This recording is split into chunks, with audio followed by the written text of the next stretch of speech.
ଦୁଇଟି ଲବଙ୍ଗ ଏହି ଜାଗାରେ ରଖିଦିଅନ୍ତୁ।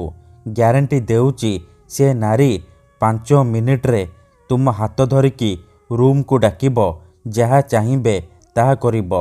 କେବଳ ଗୋଟିଏ ଥର ଆଜି ରାତିରେ କରିକି ଦେଖନ୍ତୁ। ହଁ ଫ୍ରେଣ୍ଡସ୍, ଆଜିର ଏହି ଭିଡ଼ିଓଟିରେ ମୁଁ ଆପଣଙ୍କୁ ଶିଖେଇବି ବିନା ମନ୍ତ୍ର ତନ୍ତ୍ରରେ କେବଳ 2ଟି ଲବଙ୍ଗର ସାହାଯ୍ୟରେ ଆପଣ କିପରି ନିଜ ପସନ୍ଦର ଝିଅକୁ ପଟେଇ ପାରିବେ, ପଡ଼ିଶା ଘର ସୁନ୍ଦରୀ ଭାଉଜକୁ ପଟେଇ ପାରିବେ, ତାଠାରୁ ନିଜର ମନ ମୁତାବକ କାମ ହାସଲ କରିପାରିବେ। ଏହି ବଶୀକରଣ କରିବା ପାଇଁ ଆପଣଙ୍କୁ କୌଣସି ପ୍ରକାର ପଇସା ଖର୍ଚ୍ଚ କରିବାକୁ ପଡ଼ିବନି କିମ୍ବା କୌଣସି ପ୍ରକାର ସାମଗ୍ରୀର ଆବଶ୍ୟକ ନାହିଁ। କେବଳ 2ଟି ଲବଙ୍ଗର ସାହାଯ୍ୟରେ ଆପଣ ଏହି ବଶୀକରଣ କରିପାରିବେ। ପଡ଼ିଶା ଘର ସୁନ୍ଦରୀ ଭାଉଜଠାରୁ ନିଜର ମନ ମୁତାବକ କାମ ହାସଲ କରିପାରିବେ।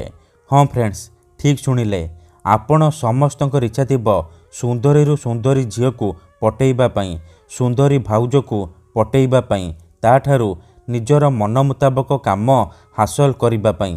କିନ୍ତୁ ଇଏ ଏତେ ସହଜ ନୁହେଁ। ଏଥିପାଇଁ ଆମର ତନ୍ତ୍ରଶାସ୍ତ୍ରରୁ ମୁଁ ଆଜି ଆପଣଙ୍କ ପାଇଁ ଏମିତି ଏକ ପ୍ରଚଣ୍ଡ ମହାଶକ୍ତିଶାଳୀ ବଶୀକରଣ ନେଇ ଆସିଛି, ଯାହାକୁ ପ୍ରୟୋଗ କରି ଆପଣ ନିଜ ପସନ୍ଦର ଝିଅକୁ ପଟେଇ ପାରିବେ, ପଡ଼ିଶା ଘର ଭାଉଜକୁ ନିଜ ଆଡ଼କୁ ଆକର୍ଷିତ କରିପାରିବେ। କେବଳ ଆପଣଙ୍କୁ 2ଟି ଲବଙ୍ଗ ଦରକାର। ହଁ ଫ୍ରେଣ୍ଡସ୍, 2ଟି ଲବଙ୍ଗରେ ମୁଁ ଆପଣଙ୍କୁ ଶିଖେଇବି ଝିଅ ପଟେଇବା ପାଇଁ ବଶୀକରଣ ବିଦ୍ୟା, ନାରୀ ମୋହିନୀ ବଶୀକରଣ ବିଦ୍ୟା। ଏହି ବଶୀକରଣ ଏତେ ଶକ୍ତିଶାଳୀ କି ଏହାର ପ୍ରୟୋଗ କେବେ ବି ଖାଲି ଯାଏନି। ଯିଏ ବି ଏହାକୁ କରିଛି 100ରୁ 100% ସଫଳ ହେଇଛି। ବର୍ଷ ବର୍ଷ ଧରି ଭାଙ୍ଗି ଯାଇଥିବା ପୁରୁଣା ପ୍ରେମକୁ ଫେରାଇ ଆଣିପାରିଛି। ଶାଶୁ, ନଣନ୍ଦ, ଦିଅର, ଭାଉଜ କାହାକୁ ବି ନିଜ ବଶରେ କରି ତାଠାରୁ ନିଜର ମନ ମୁତାବକ କାମ ହାସଲ କରିପାରିଛି। ନମସ୍କାର ଫ୍ରେଣ୍ଡସ୍, ଓଡ଼ିଆ ଫଣ୍ଡା ଚ୍ୟାନେଲକୁ ଆପଣମାନଙ୍କୁ ସ୍ୱାଗତ। 2ଟି ଲବଙ୍ଗର ଏହି ବଶୀକରଣ ପ୍ରଚଣ୍ଡ ମହାଶକ୍ତିଶାଳୀ ବଶୀକରଣ। ତେଣୁ ମୋର ଆପଣମାନଙ୍କୁ ଅନୁରୋଧ କି ଏହାକୁ ଆପଣ ଭାବିଚିନ୍ତି ପ୍ରୟୋଗ କରିବେ। ମନରେ କୌଣସି ଖରାପ ଉଦ୍ଦେଶ୍ୟ କିମ୍ବା କୌଣସି ଖରାପ କାମ ପାଇଁ ଆପଣ 2ଟି ଲବଙ୍ଗର ଏହି ବଶୀକରଣକୁ ପ୍ରୟୋଗ କରିବେନି। ଯଦି ଆପଣ ସତରେ ସେ ଝିଅକୁ ଭଲ ପାଉଛନ୍ତି, ତାକୁ ବିବାହ କରିବାକୁ ଚାହୁଁଛନ୍ତି, ତେବେ ଆପଣ ଏହି ବଶୀକରଣକୁ ପ୍ରୟୋଗ କରିବେ। ଅନ୍ୟଥା ମନରେ କୌଣସି ଖରାପ ଉଦ୍ଦେଶ୍ୟ କିମ୍ବା କୌଣସି ଖରାପ କାମ ପାଇଁ ଆପଣ ଏହି ବଶୀକରଣକୁ ପ୍ରୟୋଗ କରିବେନି। ଠିକ୍ ଅଛି, ତେବେ ଏହି ବଶୀକରଣ କରିବା ସବୁଠାରୁ ସହଜ। ଏହାକୁ ଆପଣ କିପରି କରିବେ, କେମିତି କରିବେ, ଏହାର ପ୍ରୟୋଗ ବିଧି କ'ଣ, ମୁଁ ଆପଣଙ୍କୁ ଶିଖେଇବି। ସମ୍ପୂର୍ଣ୍ଣ ପ୍ରୟୋଗ ବିଧି ମୁଁ ଆପଣଙ୍କୁ ଶିଖେଇବି। ଜାଣିବା ପାଇଁ ମୋର ଆପଣମାନଙ୍କୁ ଅନୁରୋଧ କି ଆପଣ ଭିଡ଼ିଓଟିକୁ ମୂଳରୁ ଶେଷ ପର୍ଯ୍ୟନ୍ତ ପୁରା ଧ୍ୟାନ ସହିତ ଦେଖିବେ। ବିଧିଟି ଜାଣିବା ପୂର୍ବରୁ ମୋର ଆପଣମାନଙ୍କୁ ଆଉ ଗୋଟିଏ ଅନୁରୋଧ, ଧ୍ୟାନ ସହିତ ଶୁଣନ୍ତୁ। ଯଦି ଆପଣ ଆମ ଚ୍ୟାନେଲକୁ ନୂଆ ଆସିଛନ୍ତି, ତେବେ ଦୟାକରି ଚ୍ୟାନେଲକୁ ସବସ୍କ୍ରାଇବ୍ କରି ପାଖରେ ଥିବା ବେଲ୍ ଆଇକନ୍କୁ ମଧ୍ୟ ଦବାଇ ଦିଅନ୍ତୁ, ଯାହାଦ୍ୱାରା ଆମେ ଯେଉଁ ବି ଭିଡ଼ିଓ ଅପଲୋଡ଼ କରିବୁ ସର୍ବପ୍ରଥମେ ଆପଣ ଦେଖିପାରିବେ ଆଉ ତା'ର ଲାଭ ପାଇପାରିବେ।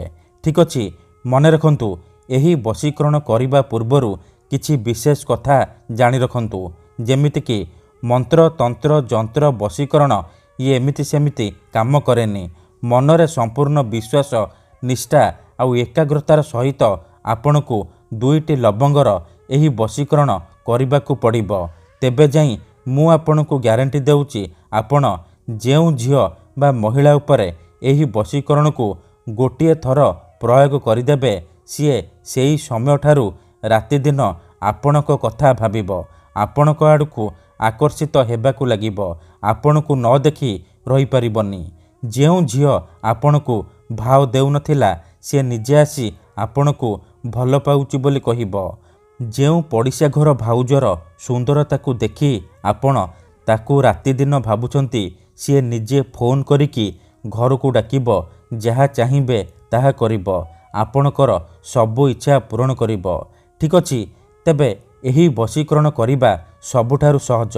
ଏହାକୁ ଆପଣ କିପରି କରିବେ, କେମିତି କରିବେ, ଏହାର ପ୍ରୟୋଗ ବିଧି କ'ଣ, ଧ୍ୟାନ ସହିତ ଶୁଣନ୍ତୁ।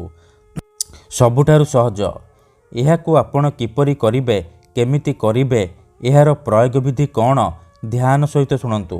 ଏହି ବଶୀକରଣ କରିବା ପାଇଁ ଆପଣ କେବଳ 2ଟା ଲବଙ୍ଗ ଆଣିବେ, ଅଳ୍ପ ଟିକେ ଲାଲ ସିନ୍ଦୁର ଆଣିବେ, ଆଉ ଖଣ୍ଡିଏ କଳା ସୂତା ଆଣିବେ। ଏତିକି ଜିନିଷର ସାହାଯ୍ୟରେ ଆପଣ ନିଜ ପସନ୍ଦର ଝିଅକୁ ପଟେଇ ପାରିବେ, ସୁନ୍ଦରୀ ଭାଉଜକୁ ପଟେଇ ପାରିବେ, ତାଠାରୁ କିଛି ବି କାମ ହାସଲ କରିପାରିବେ। ମନେ ରଖନ୍ତୁ, ଏହି ବଶୀକରଣ ବିଧିକୁ ଆପଣ କେବଳ ଶୁକ୍ରବାର ଦିନ କରିବେ। କେଉଁ ବି ସମୟରେ କରିପାରିବେ, କିନ୍ତୁ ବିଧିଟି କରିବା ପୂର୍ବରୁ ଭଲ ଭାବରେ ହାତ ଗୋଡ଼ ମୁହଁ ଧୋଇକି ସଫା ବସ୍ତ୍ର ପିନ୍ଧିକି ଆପଣ ଏହି ବଶୀକରଣକୁ ଆରମ୍ଭ କରିବେ।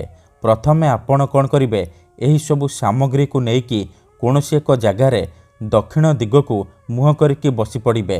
ଧ୍ୟାନ ରଖିବେ, ଯେଉଁଠାରେ ଆପଣଙ୍କୁ କେହି ଦେଖିବେନି କିମ୍ବା ଅଧାରୁ ଡାକିବେନି।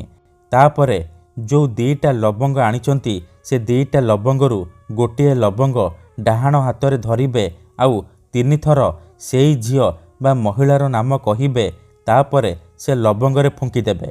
ତାପରେ ଆଉ ଗୋଟିଏ ଲବଙ୍ଗ ଧରିବେ, ନିଜର ନାମ 3 ଥର କହିବେ, ତାପରେ ସେ ଲବଙ୍ଗରେ ଫୁଙ୍କିଦେବେ। ଏତିକି କରିସାରିବା ପରେ ସେ 2ଟା ଲବଙ୍ଗକୁ ଏକାଠି କରି ସେଥିରେ କଳା ସୂତାକୁ ଗୁଡ଼େଇକି ବାନ୍ଧିଦେବେ। ତାପରେ ସେ ଲବଙ୍ଗରେ ସିନ୍ଦୁର ଲଗେଇଦେବେ। ଏତିକି କରିସାରିବା ପରେ ସେ 2ଟା ଲବଙ୍ଗକୁ ସେହିପରି ନେଇକି କୌଣସି ଏକ ବରଗଛ କିମ୍ବା ଓସ୍ତ ଗଛ ମୂଳରେ ରଖିଦେଇ ଚୁପଚାପ ଘରକୁ ଫେରି ଆସିବେ। ଗ୍ୟାରେଣ୍ଟି ଦେଉଛି, ଏତିକି କରିକି ଦେଖନ୍ତୁ, ସେ ଝିଅ ହେଉ ବା ପଡ଼ିଶା ଘର ଭାଉଜ ଆପଣଙ୍କ ଆଡ଼କୁ ଆକର୍ଷିତ ହେବାକୁ ଲାଗିବ। ଯାହା ଚାହିଁବେ ତାହା କରିବ। ଧନ୍ୟବାଦ।